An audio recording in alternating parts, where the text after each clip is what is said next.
Hey guys, today I'm going to be disassembling this 1996 12-inch Super Desk fan. Now this is the version that has the rotary switch on the back, so it's not your typical, more common style where the buttons are on the bottom. So without further ado, let's get right into it.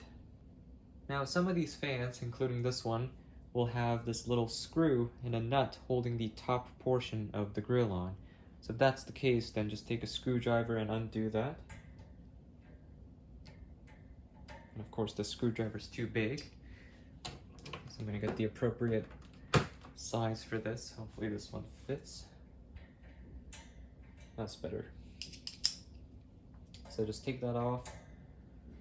Just be careful not to lose this because you'll want to put this back on later. They're out. You want to set these aside so you don't lose them. What I like to do is just put the nut back on the screw. Take a little tray like this and store that on there.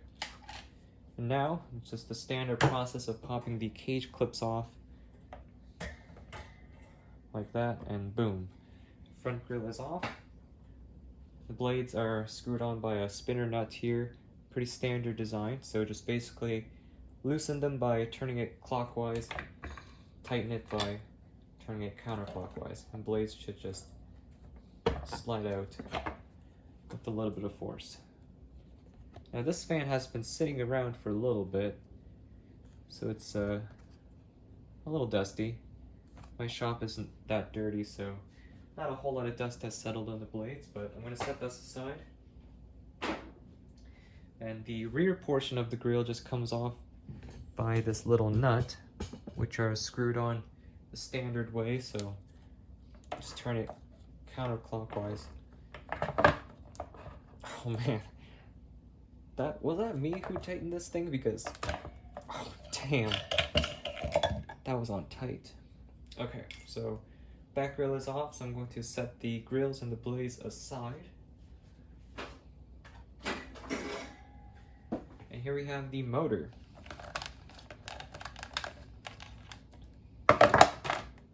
Next thing I'm going to do is remove the oscillator knob. Now this one has a little screw inside of it, so I'm going to take that out. Now if you have one of these screwdrivers that have an interchangeable bit, this will be just too wide to fit into the knob, so if you have one of these dedicated just Phillips head screwdriver, this will work. So I'm going to stick it in here. This is a normal thread screw, so just counterclockwise to loosen. Some of the older oscillating fans from the 70s had reverse thread screws, but these ones don't, so just counterclockwise and loosen up. And there we go. And it also helps if you push down the oscillator knob when you're taking the screw out. So the little screws in here, so we'll set that aside. And we are now left with the knob on the back. So this knob right here, which is the speed control knob, is what makes this fan a little bit more trickier to disassemble than a traditional fan that has the buttons on the base. So the switch is actually mounted to the motor housing. So first what you want to do is pull the knob off. In most cases they're not on very tightly. You just need to tug on it very lightly and it should slide right off. So we'll set the knob aside. So here's what we're working with. Now this ring right here, this disc, is just a protective insulating cover. We got two screws here, so we're going to take that off. Let me try to make sure that everything is in frame. They're Phillips head screws, nothing fancy here. And that's one thing nice about these older fans, they never had those crazy tamper-resistant torque screws. Screw one is out.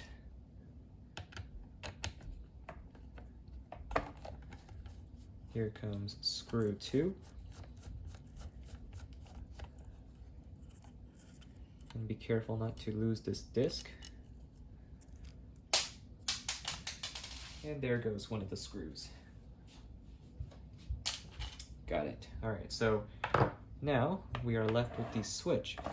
So the way the switch is seated on the housing is that it's pulled through, and this is a little tab underneath it that's preventing the switch from falling back in. So what you want to do is, let me adjust the tripod here and back it up just a bit. Here's a little technique that I use.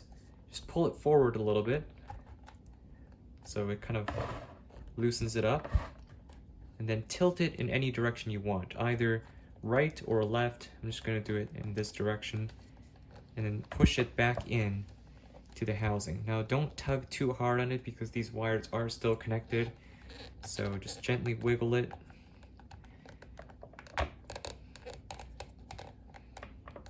Okay, so what's happening now is it's hitting the capacitor inside, so now it's actually a good time to take the housing off.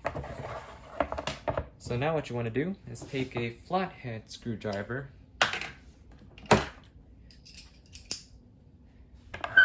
and the motor housing, or the rear portion, is held on by these little tabs around the front.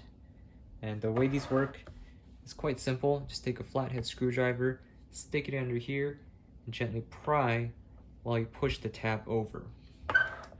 It's a easy task, but it's easy to mess up on. You really don't want to mar the plastic by doing this. Just carefully push that in. Oof, almost scratched the plastic there. I think it's okay. It's not a big deal if you just scratch it up, as long as you don't break the tabs. There we go, and that's what it should be done. And I'll aim the tripod a bit higher. This may not be the best angle. Slide it under here. Give it a little twist. That helps release the tab a bit better. Pop it in like that. And the last one here, same procedure. Gently twist and push. Alright, so now the rear motor housing is free. So what you want to do is continue to push the switch inwards while you are wiggling the rear motor housing out. And just be careful, like I said, of the wires. I haven't serviced this fan in quite a while, so I kind of forgot on how to do this thing. Oh, okay, that was a bit aggressive, but housing's off. I just pushed it through.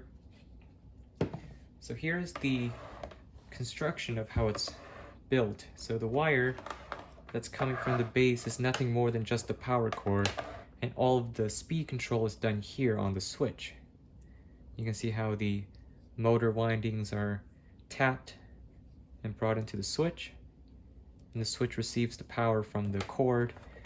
And yeah, this is the motor. Here's some information on it if you're interested. A lot of you guys who are fan collectors might be interested in this. It's upside down. It's a 4 microfarad capacitor. And this, I believe, is the date code on the motor. It says 96, which I'm assuming is for 1996. And it does make sense. This was about the time when these fans were among some of the last good oscillating fans. So I'll zoom back out. So next thing you want to do is take the front motor housing off. 4 screws here, quite a simple task. Switch back to Phillips head.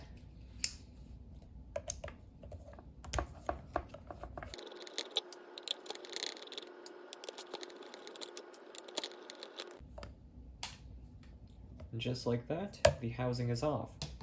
So we are just left with the bare motor at this point.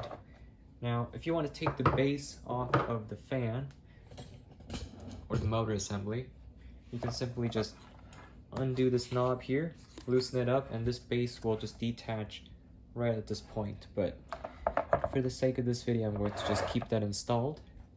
So in this video, I'm actually not going to fully disassemble this motor because it still runs just fine. Doesn't need to be oiled, but I'll explain to you how you can do that. But eventually I'll make a video showing the disassembly process of the motor in much greater detail, and I actually do it on camera to show you guys the internals, how to oil it, clean it, put it back together, realign the bearings and all that jazz.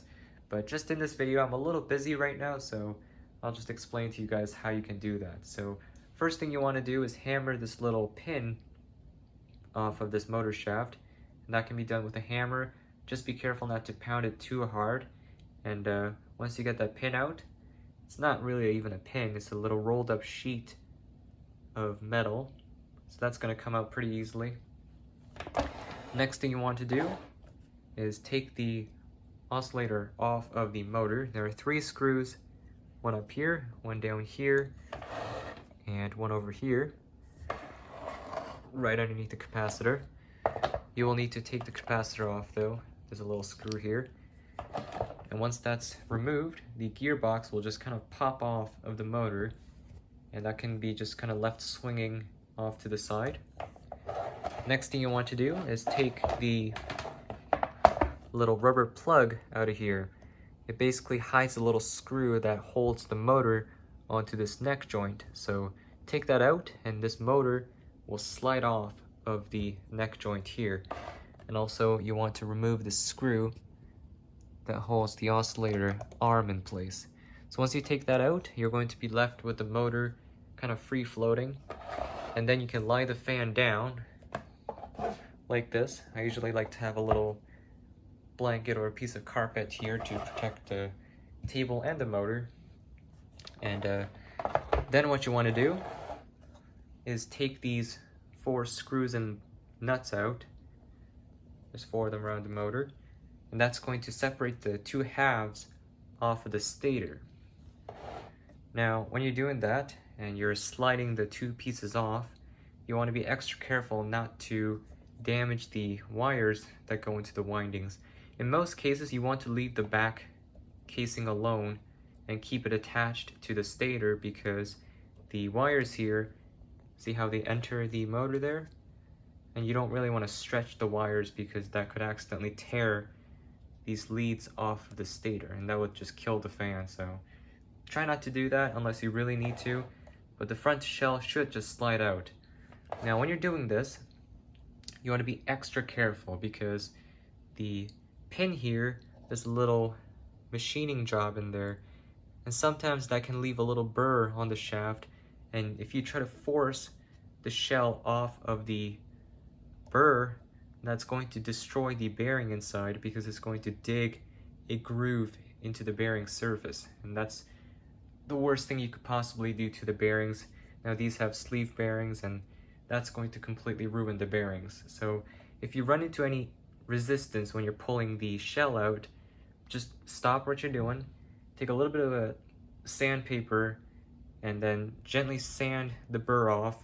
What I like to do sometimes is, just before I take the motor apart, I plug the fan in and let the motor run. You take the sandpaper and just kind of sand the little spot down so it's nice and smooth. And then ideally, once that's the case, the casing should just slide off with no resistance. And that's when you know that you've taken it off properly without damaging the bearings. Now the rear bearing, you have to be careful too, because the oscillator worm is in here. It's a spiral gear that meshes with the gear in here. So when this is normally sitting in here, there's a whole bunch of grease that covers the shaft. So before you pull the rotor out of the stator, you want to get all of that grease off, because you don't want to push the grease into the rear bearing. So once that's cleaned up, you can gently slide the rotor out of the stator and out of the rear bearing. So you'll be left with the front housing, the rotor, and the rear part of the motor. And from there on, there's a video that I posted a while ago showing some the oiling process for some fans. I did that in the Honeywell fan video, and also the shaded pole motor video, and also actually the WeatherWorks fan video that I posted more recently. So you can kind of take a look at that. It's not the exact same construction because it's a different kind of motor. This is a permanent split capacitor motor rather than a shaded pole motor. But the general concept is the same. Just clean out the bearings, re-oil the felt that surrounds it, and also oil the bearings themselves, reassemble it exactly the way you took it apart, and that's pretty much it. Now this fan surprisingly has oil ports right there. See how that little hole there is right above the bearing. So you can take a little bottle of oil and just oil the felt wick through there. I'm not going to do it because this fan doesn't really need it, but that can be done. And there's also an oil port on the back, but it's hidden by the oscillator gearbox at the moment. And now, after you reassemble the motor, you may notice that the shaft is very stiff. There'll be a lot of resistance, so it's hard to spin it. Now don't panic, that is completely normal because these bearings are self-aligning, so they're sitting in a little socket where they can kind of freely rotate, but when you put the motor back together, they might slightly go out of alignment, and you may need to align them again. That can be done quite simply with the screwdriver. Usually I like to take a plastic handle screwdriver or a rubber handle screwdriver and just tap the shaft in all directions, tap it in a bit more harder than what I'm doing, kind of like that, and that should align the bearings. Sometimes it helps to tap the shell too, and the impact kind of nudges the sleeve bearings back into alignment. And that's pretty much it.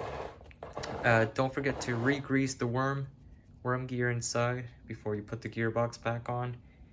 And I think that's pretty much it. If there's something I missed right now, I'll add a clip afterwards, but I think that's good. So if that's the case, we can go ahead and reassemble the fan. So the reassembly process is pretty simple. Just basically follow the steps you took to disassemble a fan in reverse. So we're going to put the front motor housing back on. Usually the little pop-ups, if you will, for the screw holes will hold the motor housing in place. And I just noticed that there's some oil on the housing from where it kind of leaked out of the motor. I'm just going to wipe that off before I put the fan back together. Yeah, a little bit of oil leaking, but that was from years ago when I serviced this fan. Okay, so we're going to put the housing back on, line up the screw holes so it kind of stays like that. Take your screws. I like to start from the top and work my way down to the bottom because it helps kind of hold the whole thing in place. So when I'm putting these screws on, I don't like to tighten them all at once. I just kind of wait till the very end to make sure the housing is seated properly, and then I go ahead and tighten them all.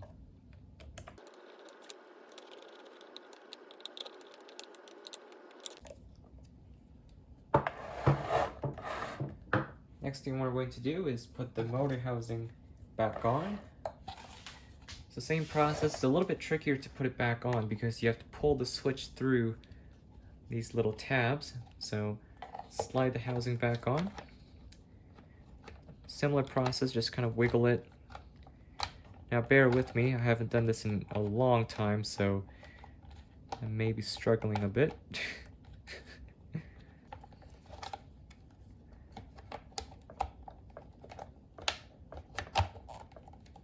Oh, there we go. I think I got it.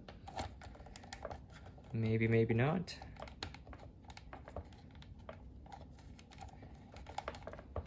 Yep. Slow but steady.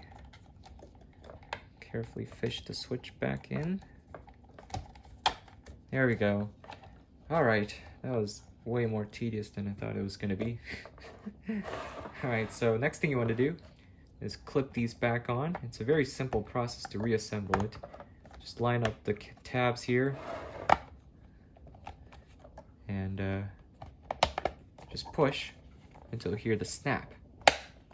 Just like that. 2, 3, and 4. Back here, just line up the switch with the screw holes. Get this little fiber disc back on there. Take the little screws holding them in place and reinstall them. Now be careful when you're tightening these screws because this is going into plastic and you never want to over tighten screws, especially small screws like these that go into plastic, because you could easily strip the threads out. The threads of the plastic, not the screw itself. You just want to snug them up. So I'm going to just get them snug.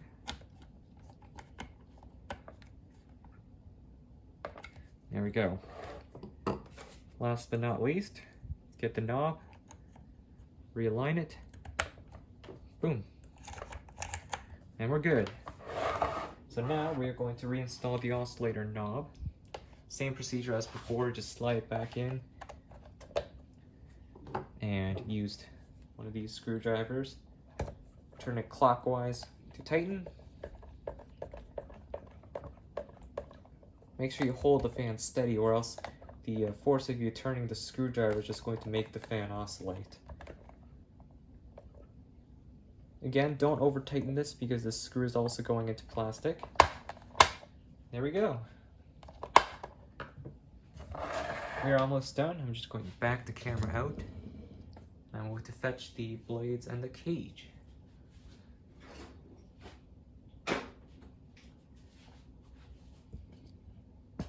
Oops. Alright, so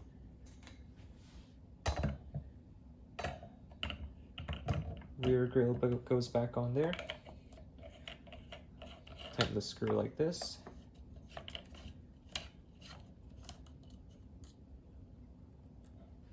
Just like that. Get your blades. There's a little slot in the hub that should fit on the pin here. So line that up. That's good. And just put the spinner nut back on. Counterclockwise to tighten. And don't over tighten this either. Just get it snug. Here we go. In goes the front grille. Now with this fan, like I said, you want to line up the screw hole up at the top, which is not in frame at the moment. So line up that little screw hole so you can put the screw back on. There we go. I'm just going to fold these clips down. All right, now I can put the screw back on. Hold on a second. Carefully put the screw back in.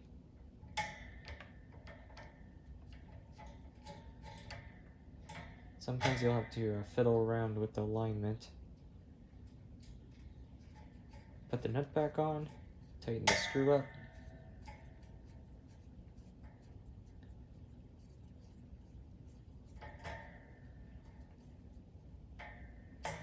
There we go. And now, you can just fold these clips down all the way. There we go. That is the complete disassembly, or not a complete disassembly, but a partial disassembly and reassembly of this 1996 Super 12-inch desk fan. And just for the heck of it, we'll go ahead and plug it in and give it a test. And let's see how she runs. Here it is on high speed. Want the oscillation. Good as new. And these are some of the very last of the good oscillating fans. Very reliable and powerful fans.